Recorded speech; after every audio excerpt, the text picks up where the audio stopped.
right there at 810. He almost hit 810.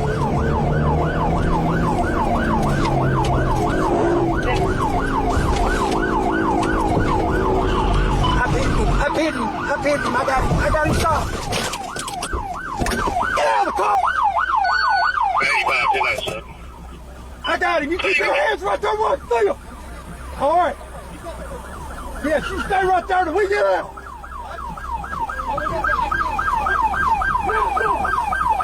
Get out of it! Get out of it! Right now!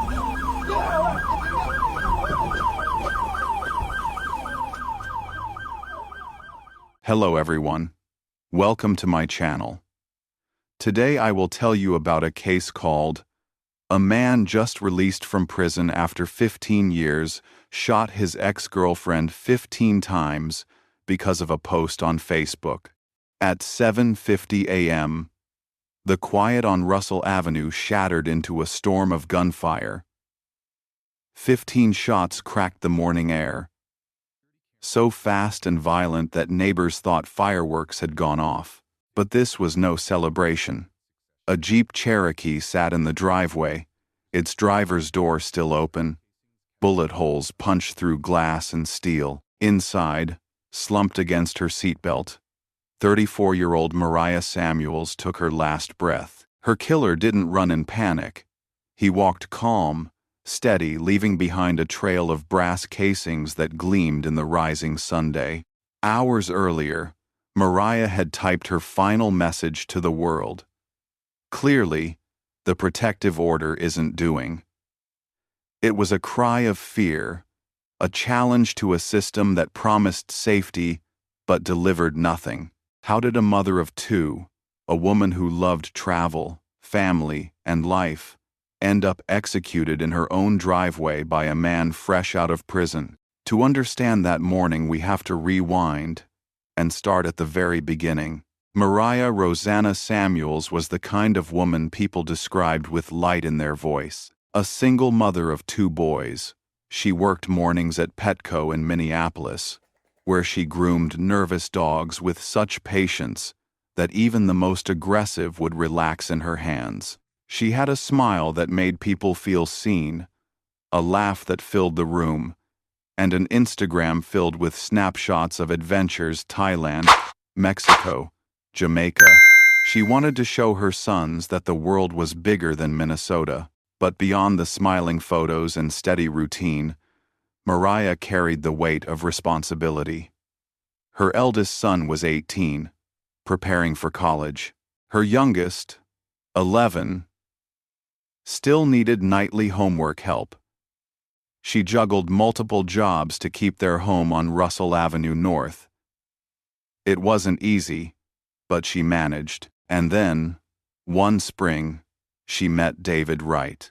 The details of their first meeting blur in different accounts.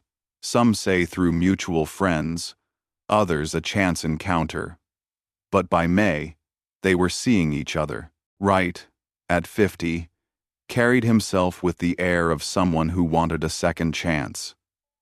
He dressed well, spoke of lessons learned from mistakes, promised stability. To Mariah, constantly balancing the chaos of single motherhood, that stability seemed like a blessing. But Wright was not the man he pretended to be. At first, he played the part perfectly.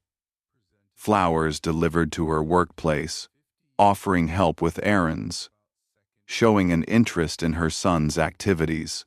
He made her laugh, spoke about love as though he understood it deeply. Yet love, in Wright's hands, twisted into control. He memorized Mariah's schedule down to the minute. He knew she arrived at Petco before opening, knew when her younger son was dismissed from school, knew her weekly grocery trips and Thursday evenings spent at her sister Simone's house. What began as attention soon became surveillance. Friends noticed changes by early summer. Mariah, once lively online, had grown quiet on social media. At gatherings, her phone would buzz incessantly. At one barbecue, her coworker Jasmine Brown counted 17 calls in an hour. 17.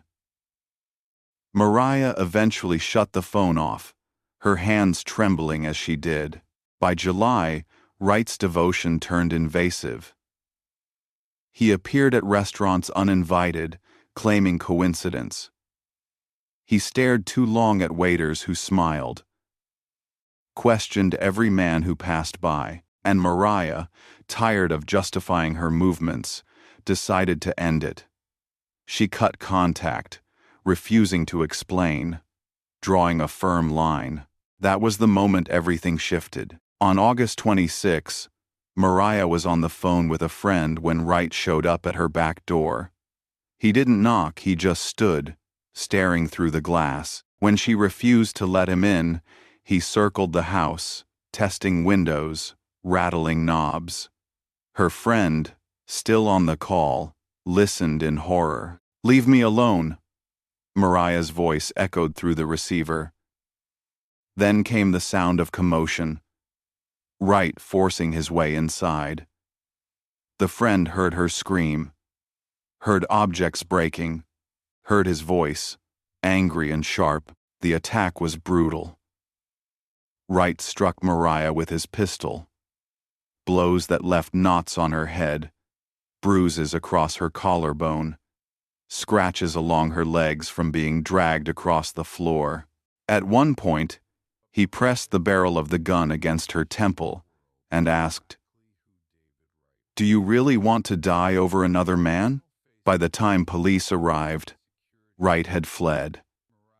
Officers documented her injuries, photographed bruises, wrote reports. That same day, Mariah filed for an order of protection. The court granted it immediately. August 29. Wright was served with a protective order. The terms were clear: no contact, no phone calls, no visits, no messages, no proximity to her home, workplace, or children. A violation would mean immediate arrest. On paper, Mariah had safety. For nearly 2 weeks, it seemed to work. She exhaled, tentatively reclaiming her sense of normalcy. She returned to her routines. She celebrated her 34th birthday quietly, surrounded by family. For a brief moment, she believed the worst might be behind her, but David Wright was waiting. On September 12, a message appeared on Mariah's phone, sent from a burner. He apologized, begged her to accept his birthday gifts, pleaded to know why she hadn't blocked him.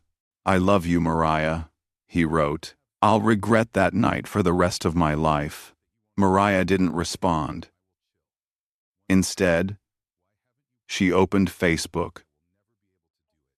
Her post was sharp, direct, filled with the fury of someone who had reached her breaking point. "I can't stand a human being who can't take accountability. Replace the word man with coward." Half an hour later, she posted again, this time attaching the footage from her home security system, showing Wright attacking her. The evidence was undeniable. She wanted the world to see who he really was, but exposure didn't protect her. In the early hours of September 14, her cameras caught Wright prowling around her home again, checking her car, peering through windows. She called police. By the time they arrived, he was gone. Frustrated and terrified, Mariah returned to Facebook and typed her final post, "Stalking me at 4 inches the thing morning and the police ain't doing. Clearly, the protective order isn't doing." Less than 4 hours later, she was dead, at 7:50 a.m. As Mariah sat in her car preparing to leave for work, Wright approached on foot. Witnesses saw him fire through the driver's side window, then circle the vehicle, firing again and again. 15 shots in under 30 seconds. Neighbors who had rushed to their windows watched him try to drag her body out of the vehicle, but she was caught in her seatbelt. He gave up, looked around, and walked away. Calm, unhurried. Mariah died in the place she should have been safest, her own driveway. And here lies the question that chills us. How could a woman who did everything right, filed for protection, documented her abuse, alerted police, still end up executed in broad daylight? What good is a piece of paper when a system built for protection fails to protect? There's so much more to this story that will leave you speechless. If you find it worth listening to, don't forget to subscribe so you won't miss the next part. The news of Mariah Samuel's murder hit Minneapolis like a crack of thunder. For her family, the grief was unbearable. But for advocates, for investigators who knew Wright's history, there was another feeling rising alongside sorrow, rage. Because this wasn't just tragedy. This was prophecy fulfilled. David Eugene Wright had been marked dangerous long before Mariah ever met him. His story didn't begin in Mariah's driveway. It began decades earlier. In the courtroom where his life was first reduced to a number, in 2006, Wright was convicted in the District Court of Minnesota for federal drug possession charges. That conviction gave him a federal identification number, 05891-041. It wasn't his first arrest, and it wouldn't be his last. But it was the one that should have meant closer monitoring, stricter supervision, more accountability. Instead, it was treated as routine, just another name in the system. He served 15 years. When he walked free in 2021, he wasn't some kid fresh out of mistakes. He was a man who had spent nearly half his life behind bars, carrying scars of violence, and the hardened pride of someone who believed he owed the world nothing. He wasn't rehabilitated. He was practiced. And within months, his old patterns resurfaced. In 2020, while still under probationary supervision, a woman filed for a protection order against Wright. In her petition, she wrote words that would echo with eerie familiarity. "He is following me. He knows where I live. He has threatened me with a weapon." The court granted her request. Wright was ordered to stay away. For a time, he did.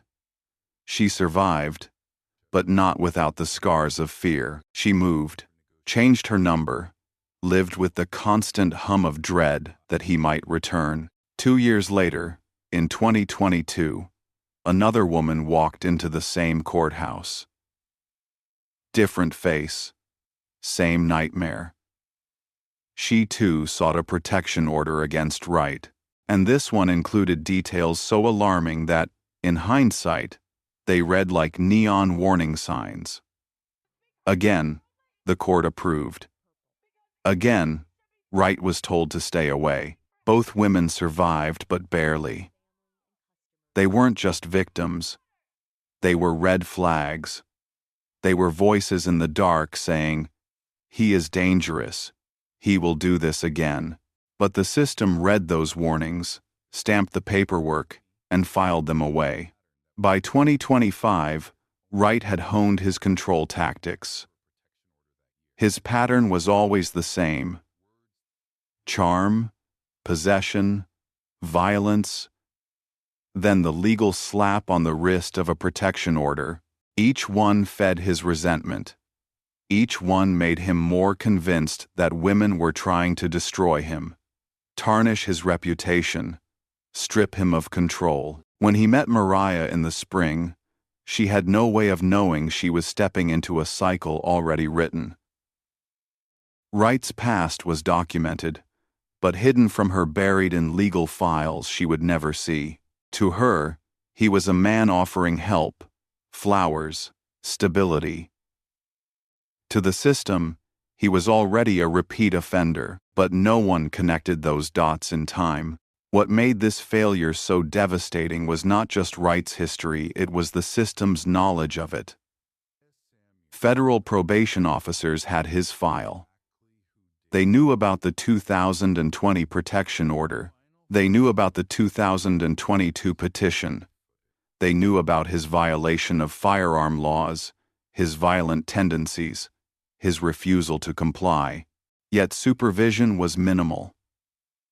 His probation officer later admitted to investigators they never once conducted a home visit, never verified his employment, never followed up on those protection orders.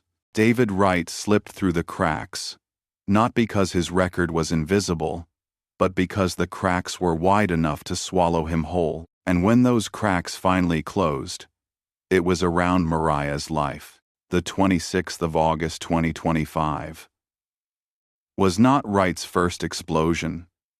It was just the first Mariah lived through. His pistol-whipping attack on her should have been enough to seal his fate.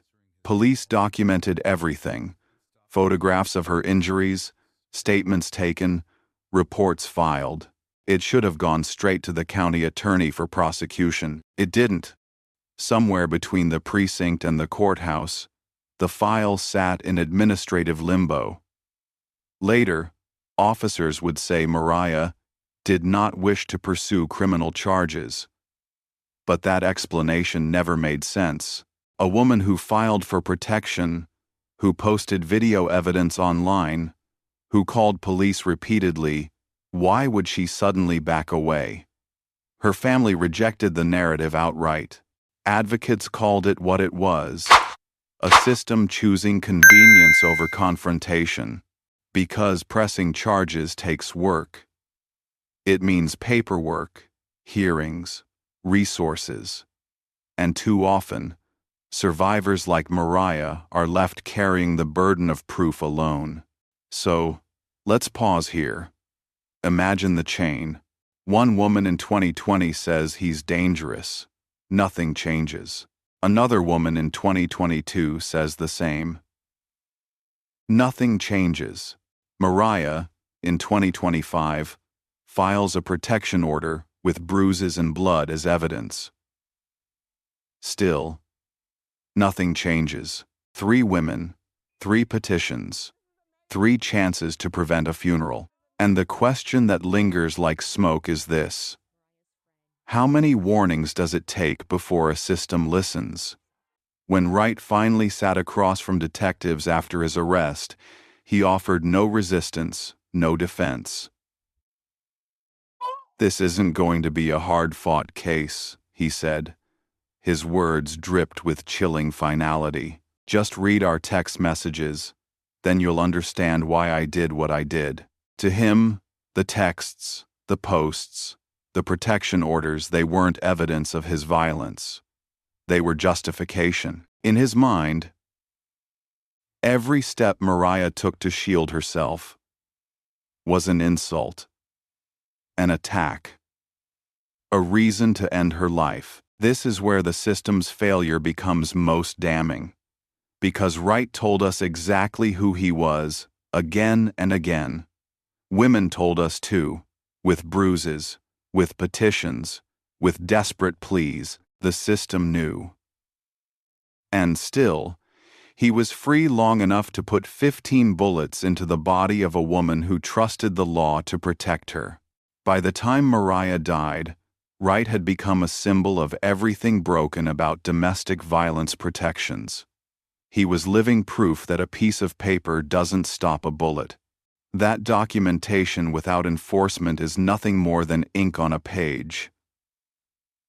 That survivors can do everything right and still not make it out alive. In the aftermath, Minneapolis officials would scramble to explain.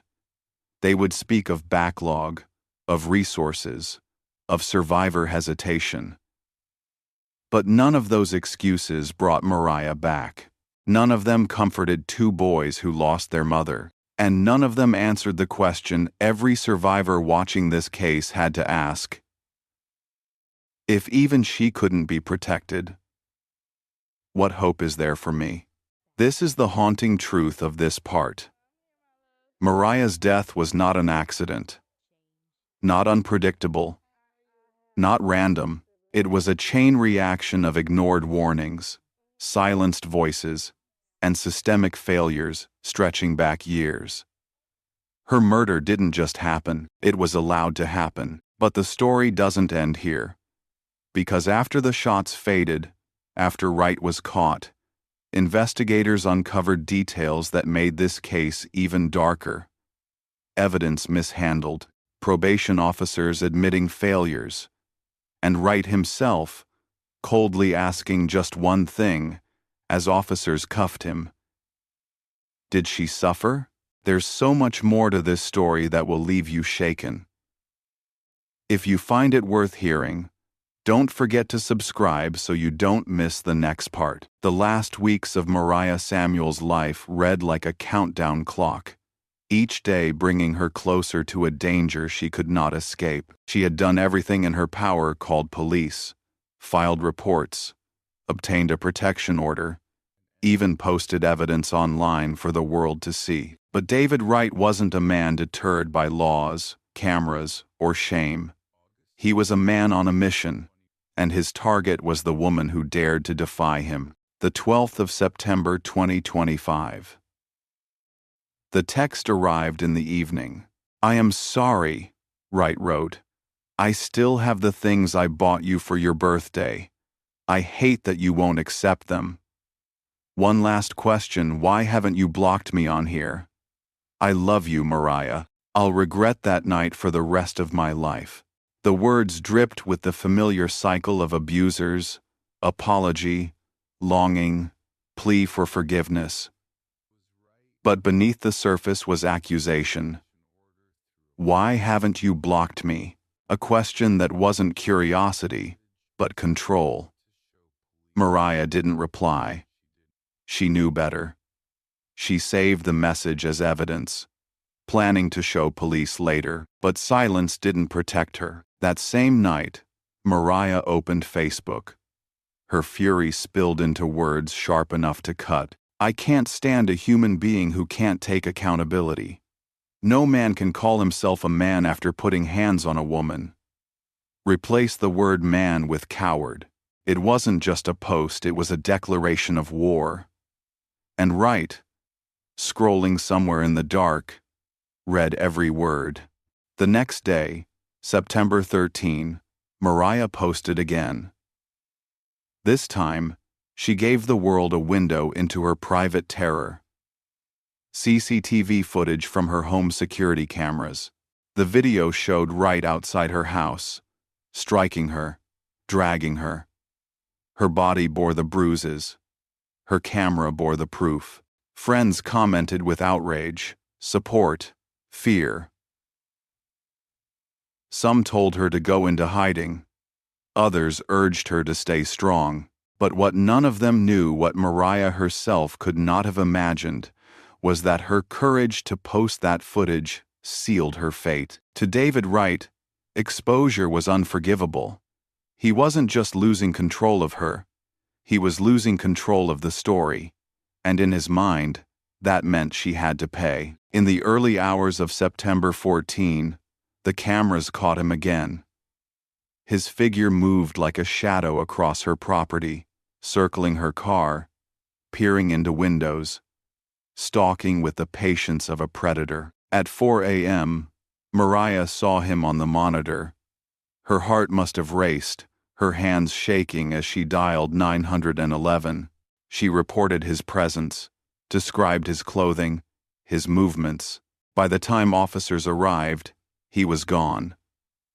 Vanished into the pre-dawn darkness, leaving nothing but the terror he planted behind. Frustrated and exhausted, Mariah turned once more to Facebook. Her final post was not rage but resignation. "Stalking me at 4 inches the thing morning and the police ain't doing or did a thing besides serve him a protective order." Clearly, the protective order isn't doing. They were the last words she would ever write. The 15th of September 2025. A Saturday. Wright had planned every detail. He knew her morning schedule, he had memorized it months before. He knew her sons were away that weekend. He knew she would leave for work around 7:45 a.m. But this time, he couldn't use his car. Too obvious. too easy to trace. So in the dead of night, he slipped into a backyard 6 blocks away and stole a bicycle, a quiet machine, no license plate, no engine to draw attention, perfect for moving through alleys unseen. By sunrise, neighbors spotted him pedaling slowly down Russell Avenue North. Dark clothing, head low, an image of deliberate calm. He abandoned the bike in an alley behind her house and walked toward the driveway. Inside the Jeep Cherokee, Mariah sat in the driver's seat, keys in the ignition. Maybe adjusting the mirror, maybe checking her phone, maybe glancing up at the figure she'd come to dread. The first bullet shattered glass. The second, third, fourth followed in rapid fire. Neighbors thought it was fireworks, a string of firecrackers in the morning air. But the sound was sharper, heavier. Wright circled the vehicle, firing methodically. 7 bullets through the driver's door, 5 through the window, 3 more from the passenger side. 15 rounds in under 30 seconds. Blood sprayed across the interior. Mariah slumped against her seatbelt, her body riddled with wounds to her torso, arms, head. Her hands may have reached for the door, for her phone, for anything, but there was no time. When the final shot echoed, silence returned to Russell Avenue. The only sound was the ringing in neighbors' ears and the drip of blood onto concrete. One witness, watching through a kitchen window, later told police, "He stood there for maybe 10 seconds after he stopped shooting, just looking at her. Then he tried to pull her out of the car, but she was caught on something, the seatbelt, maybe. He gave up, looked around, and walked away. Not ran, walked, as though he had all the time in the world." The first 911 call came seconds later. "There's been a shooting on Russell Avenue. A lot of shots. Someone's hurt badly." Soon, dozens of calls flooded dispatch. When officers arrived, they found Mariah slumped in the driver's seat, her life slipping away in the very place she should have been safe, her own driveway. Paramedics arrived within minutes, but the damage was irreversible. At 8:09 a.m., Mariah Rosanna Samuels was pronounced dead. She never made it to work, never made it to see her boys again. The crime scene told a deliberate story. 15 casings, scattered in a pattern that mapped Wright's footsteps around the vehicle. The Jeep riddled with bullet holes, blood pooling beneath, and 2 blocks away, the stolen bicycle leaning against a garage, Wright's fingerprints stamped on its frame. He had planned every detail. He had ensured every angle. He had taken from her not only her life, but her final sense of safety. And yet, as haunting as the crime was, it was what happened next that chilled investigators most. Because when Wright was finally arrested, sitting calm in a motel room miles away, his only question was this: did she suffer? The brutality of the act is clear, but what's harder to answer is why. Why would a man just released from 15 years in prison throw his life away again? Why did no one intervene in the days before, when Mariah's posts cried out for help, and most haunting of all, in those final moments, did she realize the truth that a piece of paper and a camera couldn't save her? That the system wasn't designed to keep her alive? There's more to uncover: the manhunt, the confession, and the devastating discovery of how the system mishandled her case. And trust me, it only gets darker from here. There's so much more to this story that will leave you speechless. If you find it worth listening to, don't forget to subscribe so you won't miss the next part. The bullets had barely stopped ringing on Russell Avenue when the manhunt began. David Wright's name spread across Minneapolis like wildfire. Every officer had his face. Every patrol car had his description. He wasn't just a local fugitive. His federal probation status triggered the involvement of the U.S. Marshals almost instantly. This wasn't going to be a man who slipped away quietly. Wright had made himself into the most wanted man in Minnesota, and the net was tightening fast. By mid-morning, investigators pieced together his escape. The stolen bicycle abandoned in an alley, fingerprints lifted from its frame, witnesses describing a man in dark clothing, pedaling steadily down the street just minutes before the shots. It was a plan so deliberate that detectives knew one thing. This was no crime of passion. It was execution. The All Points Bulletin went statewide within hours. Wright's face, aged but unmistakable, appeared on the screens of officers from Minneapolis to Duluth. His record, his history, his federal identification number, 058911041, circulated through databases across the Midwest. U.S. Marshals activated their Violent Fugitive Task Force. Facial recognition systems scanned airports, bus stations, train terminals. Highways were monitored. For a man who thought of himself as cunning, the net was closing with brutal efficiency. But Wright wasn't hiding in another state. He wasn't planning an escape. 19 hours after the murder, police got a call from a motel manager off Highway 10 inches Anoka.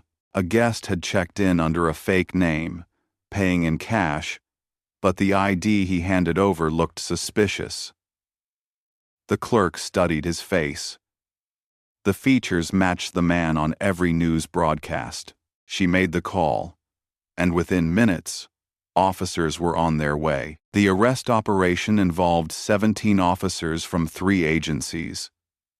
They surrounded the motel, established a perimeter, and evacuated adjacent rooms. At 3:14 a.m., they breached the door, expecting chaos, resistance, maybe gunfire. Instead, Wright was sitting on the bed, fully dressed, hands already raised. "I knew you'd find me," he said calmly, as though he'd been waiting for them. According to the arrest report, he made no attempt to flee, no struggle, no resistance. Just one question, delivered with chilling detachment as they secured the cuffs. Did she suffer? Those words hung in the air like poison. What kind of man murders a woman in broad daylight, then asks if her pain was enough? Was it curiosity? Sadism?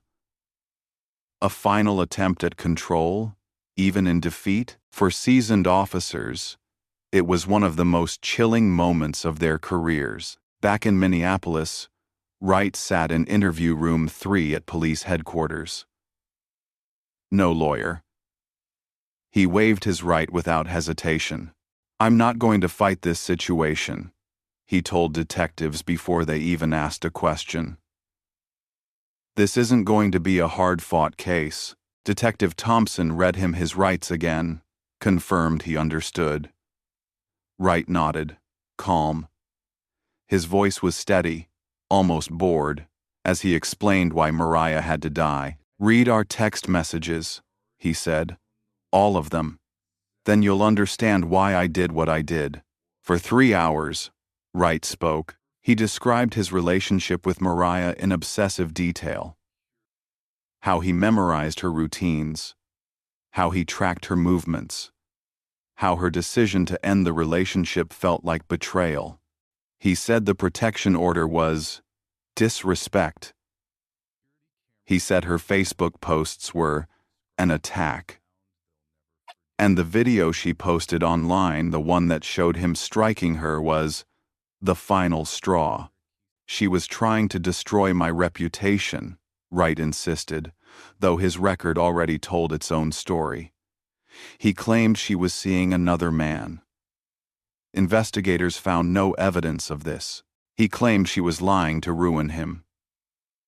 The bruises and surveillance footage told otherwise. Every word revealed a man consumed by control, incapable of accepting rejection.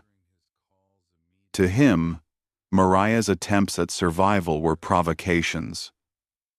Her silence was resistance. Her courage to post evidence was war, and in his twisted logic, war justified execution. But what chilled investigators even more than Wright's confession was what they uncovered in their own files. The August 26 assault, the night Wright pistol-whipped Mariah inside her home, had been documented in detail. Police had taken photos of her bruises, scratches, head injuries. They had written a full report, and yet, that file was never forwarded to the county attorney's office for prosecution. It sat, buried in administrative limbo. When pressed, a Minneapolis police sergeant later claimed Mariah did not wish to press charges, but her actions told a different story. Filing for a protection order, posting video evidence online, repeatedly calling police when Wright appeared at her home. Everything she did screamed that she wanted protection. So why wasn't the case pushed forward? Advocates demanded answers. Some called it negligence. Others called it systemic indifference. Because every day that file sat ignored was another day. Wright remained free. Another day he could plot, stalk, and prepare. Another day closer to the morning of September 15. In the days after his arrest, prosecutors moved quickly. Hennepin County Attorney Mary Morarty filed formal charges: second-degree murder and illegal firearm possession. The evidence was overwhelming: Wright's confession, the Facebook posts, the surveillance video, the witnesses who saw him circle Mariah's Jeep, the stolen bicycle with his fingerprints. At his first court appearance, Judge Patricia Kelly set bail at $1 million. Wright's federal probation was automatically revoked. No matter the outcome of the state case, he was destined for prison again. But this time, it wasn't just drugs or weapons. This time, it was murder. As Wright was led out of the courtroom, shackled and silent, he glanced at the gallery where Mariah's family Saturday. Her sister Simone stared back with fury burning in her eyes. "Tell her, boys, I'm sorry," Wright muttered. Simone's response was instant, raw, unfiltered. "You're not sorry," she spat. "You're just caught." Outside the courthouse, advocates gathered with signs and candles. They had heard this story too many times. Different names, different faces, but the same ending. Women filing protection orders, pleading for safety, only to end up in graves. One advocate said it plainly: Mariah did everything she was supposed to do, and she's still dead. And here lies the tormenting truth. Wright pulled the trigger, but the system gave him the chance. A protection order is only as strong as the paper it's printed on. Reports are only as powerful as the prosecutors who act on them, and survivors are only as safe as the society willing to fight for them. Mariah trusted that system. It failed her at every turn. Now, her story was no longer just about one violent man.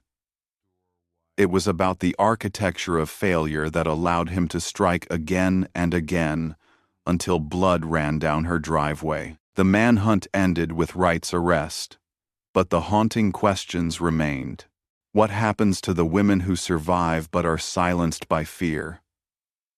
How many reports gather dust in filing cabinets while abusers walk free? And how many more Mariahs must die before protection becomes more than paperwork? The answers would begin to surface as Mariah's family turned grief into outrage, leading marches through the streets, carrying her memory like a banner of defiance. And yet, the most haunting detail still lingered. echoing in the minds of detectives who heard it firsthand. Did she suffer?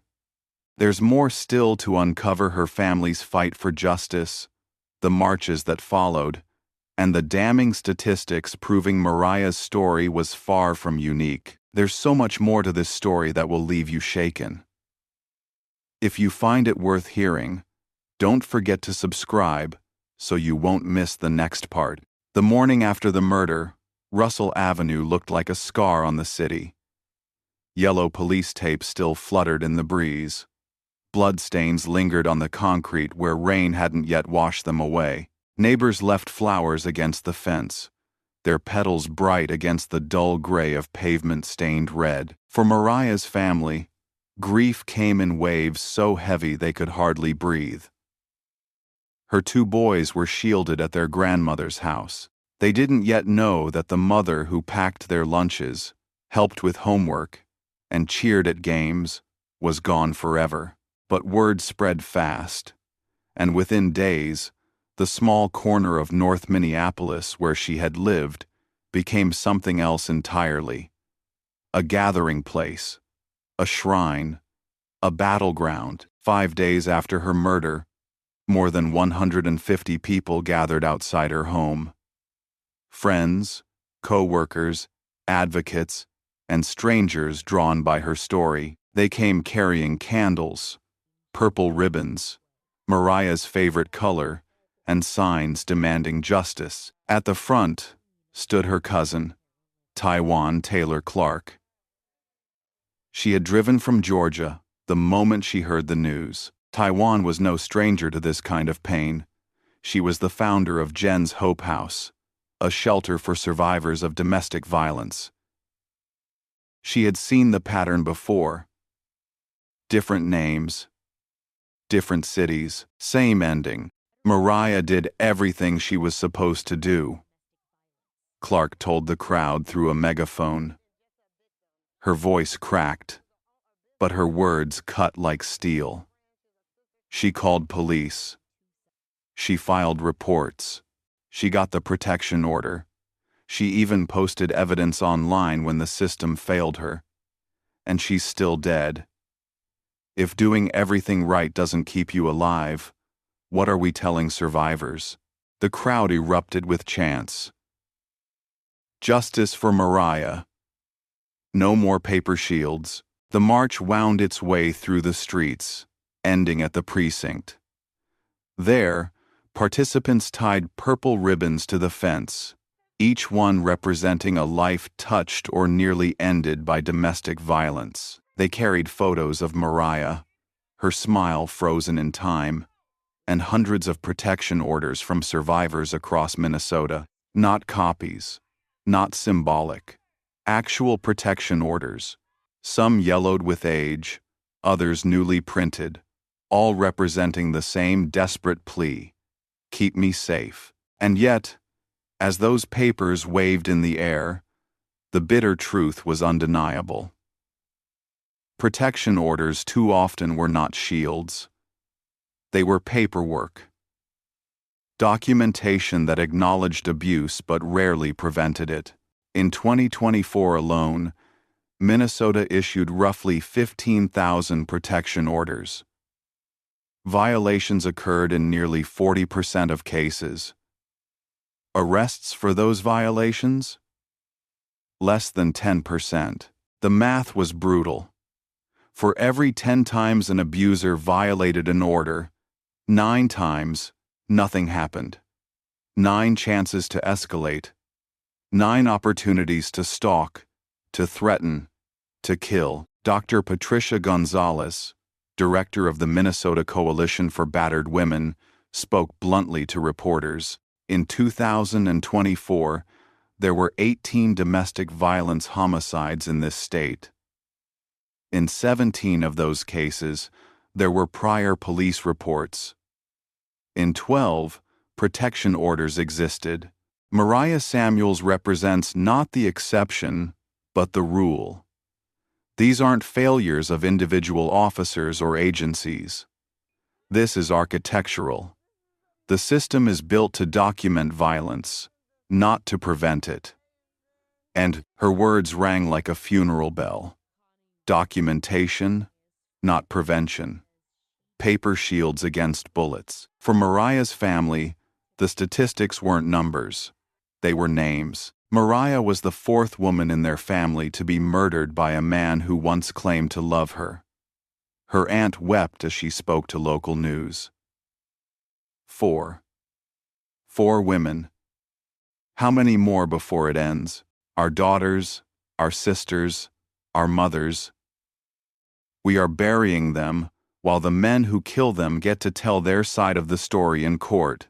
Her sister Simone stood silent for most of the vigil, clutching a framed photo of Mariah. When she finally spoke, her voice cracked under the weight of fury. He didn't just kill her. He tried to erase her. But she told the world who he was before he pulled that trigger. And now it's on us to make sure no one forgets. What made Mariah's case even more haunting was how public her struggle had been. Unlike so many survivors silenced by fear, Mariah had spoken out. She had posted videos, photographs, messages. She had told anyone who would listen. He is stalking me.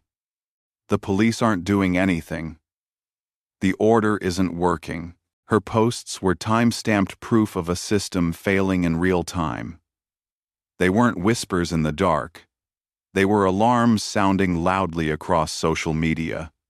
And still, nothing changed. In the days after her death, those posts went viral, shared across Facebook, Twitter, Instagram. People reposted her words with anger. Clearly, the protective order isn't doing. It became a rallying cry, a haunting reminder that Mariah saw her own death coming, and the system let it happen anyway. In living rooms across Minnesota, survivors saw themselves in Mariah's story, women with their own orders for protection tucked away in drawers. Women who had heard knocks at 3 a.m. and pretended not to breathe. Women who had been told, "Just call us if he shows up," and then waited hours for help that never came. Mariah's murder wasn't just her story. It was theirs too. And for many, it felt like proof of what they feared most, that the law would not save them when it mattered. Reporters pressed officials. Why wasn't the August assault prosecuted? Why wasn't Wright under stricter supervision, given his federal record and multiple prior protection orders? Why wasn't his stalking on September 14th treated as urgent enough to prevent the next morning's bloodshed? The answers were vague. Too many cases. Limited resources. Survivors not always pressing charges. None of it satisfied. None of it explained why a woman who did everything right was gunned down in front of her own home. At Mariah's vigil, candles flickered as her cousin Taiwan closed the march with words that cut to the heart. This isn't about one family, one woman, one city. This is about every survivor holding a piece of paper and wondering if it will stop a bullet. About every police report that gets filed away instead of acted on. About every time a woman is told, "We'll keep you safe," and then ends up a headline. We have to decide, do we want to keep documenting violence? Or do we want to stop it? The crowd stood in silence, the weight of her words sinking in. Mariah's death couldn't be undone. But her story became something larger fuel for a movement demanding accountability, demanding change, demanding more than paperwork. Her family vowed to keep speaking her name, not as a victim, but as proof that the system itself was broken. And as purple ribbons fluttered against the precinct fence that night, one question lingered in every heart. If the system can't protect the women who do everything right, what chance do the rest have? There's still more to uncover: the trial, the public reckoning, and the uncomfortable truth about what justice really means when the damage is already done. There's so much more to this story that will leave you speechless. If you find it worth hearing, don't forget to subscribe so you won't miss the next part. The trial of David Eugene Wright began months after the gunfire on Russell Avenue. By then, the flowers at Mariah's memorial had wilted, the purple ribbons faded, but the pain in her family's eyes was still raw. Every step into the courthouse was a reminder of what they had lost. Every word in the courtroom echoed with the voice that could no longer speak for herself. Wright walked in shackled, his face impassive, his eyes scanning the gallery as though he still believed he held some measure of control. But this time, the power was gone. The evidence against him was overwhelming his own confession. The text messages, the stolen bicycle with his fingerprints, the surveillance footage, the Facebook posts, the neighbors who had heard the gunfire and seen him circle the Jeep. It wasn't a question of guilt. It was a question of how long he would spend behind bars. Prosecutors painted a chilling picture of premeditation. Wright didn't snap in a moment of rage. They argued. He stalked, planned, calculated. He stole a bicycle to avoid detection. He memorized Mariah's schedule. He fired methodically from multiple angles to ensure her death. This was not passion. This was execution. Mariah's final Facebook posts became central to the case. Projected onto courtroom screens, her words filled the silence. Clearly, the protective order isn't doing. It was haunting. A prophecy spoken hours before her murder. The jury read her fear, her defiance, her desperate cry for protection that never came. When the footage of Wright assaulting her weeks earlier played, jurors turned away. Some covered their mouths. Her injuries, photographed and documented, showed the escalation everyone should have seen coming. Wright's defense had little to offer. They tried to suggest he felt provoked, humiliated by Mariah's public posts. They hinted at mental health struggles, at a man overwhelmed by rejection, but their words fell flat. The jury saw what he was. A man who believed her independence was a crime, and her silence, a verdict he refused to accept. The prosecution closed with words that silenced the room. Mariah Samuels did everything right. She followed every step the system told her to take. And still, she is dead. The only question left is whether we will let this man escape accountability one more time. It didn't take long. The jury returned with a verdict. Guilty on all counts. Second-degree murder. Illegal firearm possession. Violation of probation. Judge Patricia Kelly looked Wright square in the eye as she delivered the sentence. Life in prison without the possibility of parole. For Mariah's family, the words landed with bittersweet weight. Life without parole meant Wright would never walk free again, never stalk another woman, never terrorize another home. But it did not bring Mariah back. It did not erase the sound of 15 gunshots in the morning air. Justice had come but too late. Outside the courthouse, Mariah's sister Simone faced reporters. She held her head high, her voice steady, even as tears streaked her cheeks. "This verdict doesn't bring my sister back," she said, "but it tells her boys that her life mattered, that her voice was heard, even when the system failed to listen while she was alive. And that man will never hurt another woman again." Her cousin Taiwan stood beside her, her megaphone in hand, calling out to the crowd. This is not the end. Mariah's story will not be another statistic. We will keep marching, we will keep fighting, because the system that failed her still exists. And if it doesn't change, more women will die. The chants rose again.